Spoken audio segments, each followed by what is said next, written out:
Mobile अथवा कोई भी इलेक्ट्रॉनिक उपकरण ले जाना सभी परीक्षार्थियों के लिए पूरी तरह से वर्जित किया गया है और जो भी परीक्षार्थी यदि इस प्रकार के कोई भी उपकरण ले जाते हुए पाए जाते हैं तो उनका न सिर्फ वह उपकरण जब्त कर लिया जाएगा बल्कि उनको परीक्षा से निष्कासित करते हुए उनको परीक्षा से वंचित भी किया जाएगा और उनके विरुद्ध में प्राथमिकी भी दर्ज कराई जाएगी। परीक्षार्थियों के लिए यह ध्यान देना अत्यंत आवश्यक है कि परीक्षा केंद्रों पर प्रवेश की अनुमति परीक्षा प्रारंभ होने के 10 मिनट पूर्व तक ही मिलेगी, अर्थात जो परीक्षा फर्स्ट सिटिंग में 9:30 बजे प्रारंभ होगी उस परीक्षा केंद्र पर परीक्षार्थी को 9:20 तक हर हाल में पहुंचना अनिवार्य होगा और जो परीक्षा द्वितीय पाली की 1:45 से शुरू होगी उन परीक्षा केंद्रों पर परीक्षार्थी को 1:35 तक पहुंचना अनिवार्य होगा।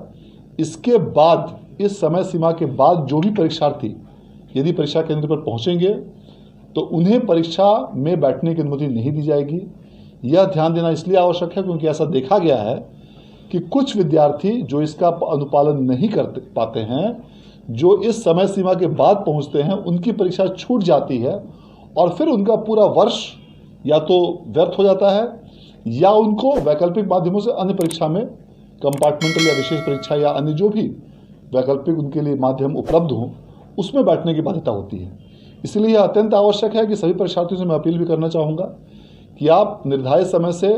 काफ़ी पूर्व परीक्षा केंद्रों पर पहुँचें और यह जो समय सीमा 10 मिनट की दी गई है यह अधिकतम सीमा है, इससे भी आप काफ़ी पहले पहुँचें ताकि आपको परीक्षा केंद्रों पर प्रवेश में किसी भी प्रकार की दिक्कत ना हो और ट्रैफिक जाम या इत्यादि अन्य किसी भी प्रकार की यदि जिले में कोई समस्या होती है उसके कारण आपको परीक्षा में किसी प्रकार की कठिनाई नहीं हो। इस परीक्षा केंद्रों पर पूरी तरह कड़ाई के साथ कदाचार रहित और स्वच्छ परीक्षा कराने के लिए बिहार विद्यालय परीक्षा समिति द्वारा सभी जिलों के डीएम्स को और एसपीज को आवश्यक दिशा निर्देश निर्गत किए गए हैं और इसके आलोक में सभी जिलों में पर्याप्त संख्या में दंडाधिकारी, पुलिस पदाधिकारी और पुलिस बलों की प्रतिनियुक्ति इन सभी परीक्षा केंद्रों पर की गई है। इसके साथ ही सभी जिलों में जोनल दंडाधिकारी, सुपर जोनल दंडाधिकारी और फ्लाइंग स्क्वाड्स की भी प्रतिनियुक्ति की गई है। परीक्षार्थियों का 2 बार फ्रिस्किंग करने का निर्देश दिया गया है, एक बार गेट पर और दूसरी बार जब परीक्षार्थी बैठ जाएंगे परीक्षा केंद्रों पर उस समय पुनः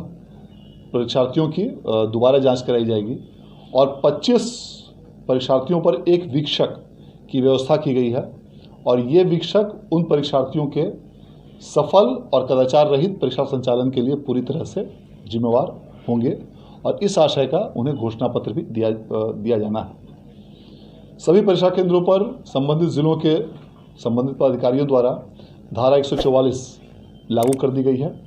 और इसके साथ साथ परीक्षा केंद्रों पर सीसीटीवी की भी व्यवस्था की गई है और प्रत्येक 500 परीक्षार्थियों पर वीडियो कैमरा की भी व्यवस्था की गई है और इसके अलावा परीक्षा केंद्रों के बाहरी भागों में भी वीडियोग्राफर की भी व्यवस्था की गई है।